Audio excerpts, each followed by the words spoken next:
Morning my dear friends, मैं प्रशांत उपाध्याय एक बार फिर से आपका काव्या क्लासेस में हार्दिक स्वागत एवं अभिनंदन करता हूं।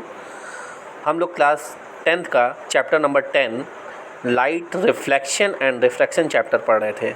कुछ टेक्निकल इशू होने की वजह से बेटा कल क्लासेज नहीं हो पाई थी, परसों भी क्लासेज बीच में ही रोकनी पड़ी थी और कल भी क्लासेज नहीं हो पाई थी। बट आज हम लोग फिर से एक बार उसी पे कंटिन्यू करेंगे। हम लोगों ने क्या पढ़ा था बेटा? मिरर के बारे में। मिरर के बारे में हम लोग बात कर रहे थे। हमने कहा था कि मिरर दो तरीके के होते हैं, प्लेन मिरर और स्फेरिकल मिरर। स्फेरिकल मिरर में हमने बताया था बेटा कि इसमें भी हमारे दो तरह के मिरर होते हैं। कौन कौन से मिरर होते हैं बेटा? कॉनकेव मिरर और कॉन्वेक्स मिरर, ठीक है, अवतल दर्पण और उत्तल दर्पण। अब हम आगे बात करते हैं बेटा कि जब हम लोग स्फेरिकल मिरर पढ़ते हैं तो उसके लिए हमें कुछ छोटी छोटी जो डेफिनेशन है उसको पढ़ना बहुत ही अनिवार्य है। क्यों अनिवार्य है? क्योंकि उस छोटी छोटी डेफिनेशन को पढ़ के हम लोग चीज़ों को और आसानी से समझ सकते हैं। मतलब स्फेरिकल मिरर को हम लोग आसानी से समझ सकते हैं। बेटा हम लोग बात करेंगे कौन कौन सी डेफिनेशन, जैसे हम लोग बात करेंगे पोल की, सेंटर ऑफ कर्वेचर की, रेडियस ऑफ कर्वेचर की, प्रिंसिपल एक्सिस की, फोकल लेंथ की, फोकस की, इन सब बारे में हम लोग बात करेंगे। ठीक है बेटा, तो पहले हम लोग बात करते हैं किसकी बेटा? सेंटर ऑफ कर्वेचर की, जिसको हम लोग बोलते हैं वक्रता केंद्र। क्या बोलते हैं बेटा? वक्रता केंद्र। अब बात करते हैं बेटा, देखिए क्योंकि ये क्या बोला जाता है हमारा स्फेरिकल मिरर। स्फेरिकल तो ऐसा लगता है कि जैसे ये स्फेयर से लिया गया। देखिए ये एक स्फेयर का एक पार्ट लग रहा है, ये भी एक स्फेयर का एक पार्ट लग रहा है। तो बात करते हैं बेटा, जब हम लोग सेंटर ऑफ कर्वेचर की, वक्रता केंद्र की, तो हम कहते हैं कि ये एक हमारा कॉनकेव मिरर है। अगर इस मिरर को हम पूरा एक स्फेयर जैसा ड्रॉ करें या सर्किल जैसा ड्रॉ करें, इसका मिड पॉइंट जो होगा, इस स्फेयर का जो मिड पॉइंट होगा, वही हमारा लोग का क्या हो जाएगा बेटा? सेंटर ऑफ कर्वेचर, जिसको हम लोग बोलते हैं वक्रता केंद्र। क्या बोलते हैं बेटा? वक्रता केंद्र। इसके बाद हम लोग बात करेंगे पोल की, कि mid point, the mid point of A spherical mirror. जैसे हमने एक लिया कि ये हमारा एक स्फेरिकल मिरर है, इसका जो मिड पॉइंट होगा बेटा, मिड पॉइंट जो होगा वही हमारा कहलाता है पोल। या पोल के डेफिनेशन जानने के लिए हम एक चीज़ और समझ सकते हैं। पहले हम लोग समझेंगे किसको? प्रिंसिपल एक्सिस को। हम कह सकते हैं कि अगर हमारा कोई ये एक स्फेरिकल मिरर है, ये उसका सेंटर है भाई। सेंटर से अगर एक लाइन को हम डालते हैं, सेंटर से एक लाइन अगर हम खींचते हैं, सीधी लाइन अगर खींचते हैं, तो वही लाइन हमारी कहलाती है प्रिंसिपल एक्सिस।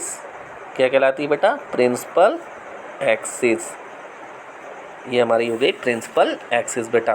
तो प्रिंसिपल एक्सिस के लिए क्या डेफिनेशन लगे? The line passing through the pole and the centre of curvature is the main और प्रिंसिपल एक्सिस।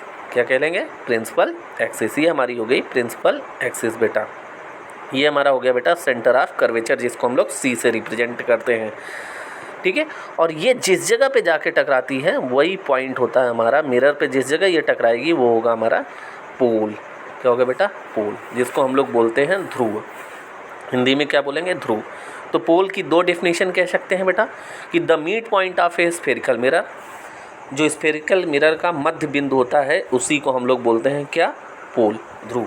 या फिर हम कह सकते हैं कि अगर हम लोग एक सेंटर से एक सीधी लाइन खींचें और वो लाइन जहाँ पे जाके मिरर पे टकराती है वही हमारा हो जाता है पोल। तो पोल की दो डेफिनेशन कह सकते हैं कि जहाँ से अगर एक हम लोग सेंटर ऑफ कर्वेचर से, वक्रता केंद्र से अगर एक लाइन को ड्रॉ करते हैं और वो लाइन जाके जहाँ पे टकराती है वो होता है पोल, और उस लाइन को हम लोग, दैट्स मीन इस लाइन को हम लोग बोलते हैं प्रिंसिपल एक्सिस। ठीक है बेटा, ये हो गया। अब हम लोग बात करेंगे बेटा रेडियस ऑफ कर्वेचर की, या उससे पहले हम लोग एक चीज़ और बात कर लेते हैं बेटा, फोकस की। किसकी बात करेंगे बेटा? फोकस की।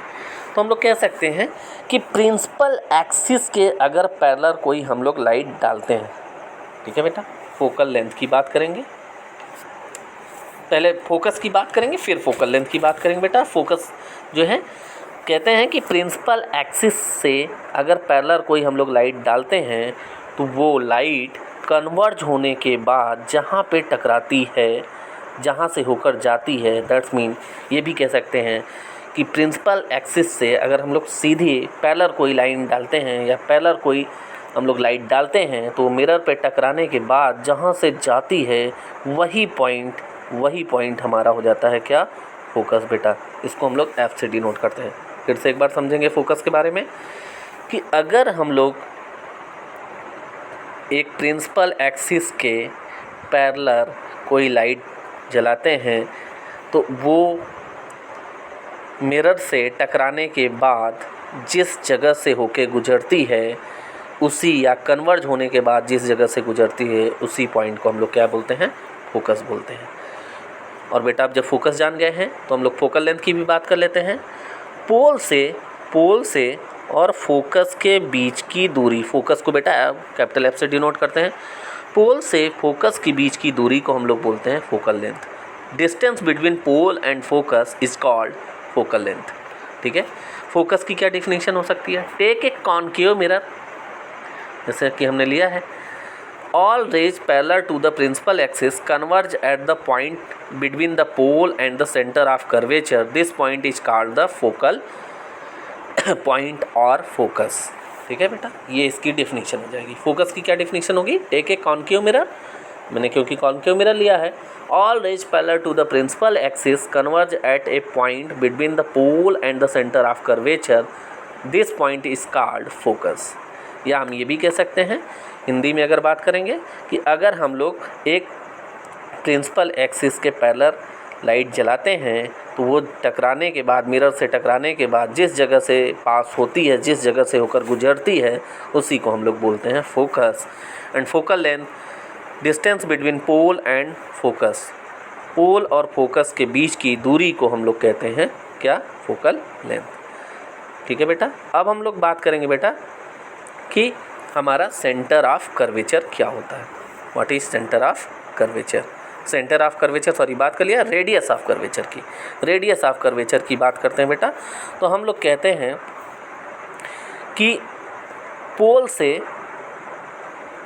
से सेंटर के बीच की दूरी, किसके? पोल से फोकस के बीच की दूरी को हम लोग फोकल लेंथ, पोल से सेंटर ऑफ कर्वेचर के बीच की दूरी को हम लोग कहते हैं कि वो हमारा हो जाता है radius of curvature. The distance between the centre of curvature and the spherical mirror, this radius will intersect the mirror at the pole. ये कहाँ इंटरसेक्ट करती है? पोल पे। तो ये भी हम कह सकते हैं कि पोल से सेंटर के बीच की डिस्टेंस को हम लोग बोलते हैं रेडियस ऑफ कर्वेचर।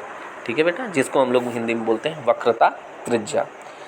ठीक है अब हम लोग बात करेंगे बेटा ज़रा सा यहाँ पे कि आपको डिफिनीशन यहाँ पे देखने के लिए मिल जाएगी बेटा कि क्या होता है हमारा पोल, किससे डिनोट करते हैं, सेंटर ऑफ कर्वेचर क्या है।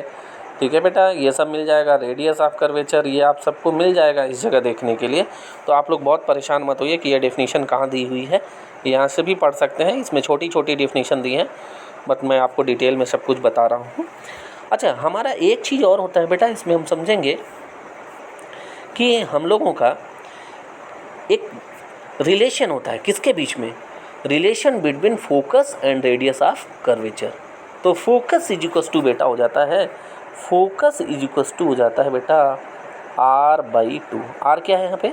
रेडियस ऑफ कर्वेचर है। f क्या है यहाँ पे? फोकस है। तो focal length is half the distance between pole and the radius of curvature. तो f इज इक्वल्स टू क्या हो जाएगा? r/2। f is equals to क्या हो जाएगा बेटा? r/2। इसको हमको याद रखना है, इस पर बेस्ड क्वेश्चन भी पूछते हैं, तो इसको हमको याद रखना है। ठीक है, अब बात करते हैं बेटा कि मिरर को कैसे पहचानें कि कौन सा कॉन्केव मिरर है, कौन सा कॉन्वेक्स मिरर है हमारा भाई। ठीक है, इसके बारे में भी थोड़ा सा जान लेते हैं। तो कॉन्केव मिरर क्या होता है? Spherical mirror with the reflecting surface the bulges inwards, किधर होता है, इनवर्ड्स, अंदर की तरफ। और कॉन्वेक्स मिरर में a spherical mirror with the reflecting surface, the bulges outwards. Reflecting दोनों होती हैं बेटा, बट इनवर्ड और आउटवर्ड होता है। जरा इसको भी समझेंगे। देखिए हमारा प्लेन मिरर जो होता है वो हमारा होता है एकदम सीधा। कैसा होता है बेटा, एकदम सीधा। लेकिन कॉन्केव मिरर, इसकी बेंडिंग बेटा अंदर की तरफ होती है। किधर की तरफ होती है बेटा, अंदर की तरफ। और कॉन्वेक्स मिरर ये उभरा हुआ होता है बेटा, बाहर की तरफ निकला हुआ होता है। तो हमने क्या समझा कि प्लेन मिरर हमारा कैसा होता है, एकदम सीधा होता है। कॉन्केव मिरर अंदर की तरफ इसकी बेंडिंग होती है बेटा, अंदर की तरफ। और कॉन्वेक्स मिरर ये उभरा हुआ होता है बेटा, ठीक है। तो ये हो गया हमारा प्लेन मिरर, कॉन्केव मिरर और कॉन्वेक्स मिरर। तो कैसे पहचानेंगे इसकी भी बारे में हम लोगों ने बात किया, ठीक है। अब बेटा कल हम इसके आगे बात करेंगे कि कहाँ पे स्फेरिकल मिरर पे लाइट पड़ती है तो उसका इमेज किस जगह पे बनेगा, इस के बारे में बात करेंगे। हम कह सकते हैं रूल ऑफ रे diagram for representing of image form, इसके बारे में बेटा कल बात करेंगे हम लोग। अगर आपको हमारा वीडियो पसंद आया हो तो लाइक करें, सब्सक्राइब करें और शेयर करना भी ना भूलें। Thank you, good night, bye bye.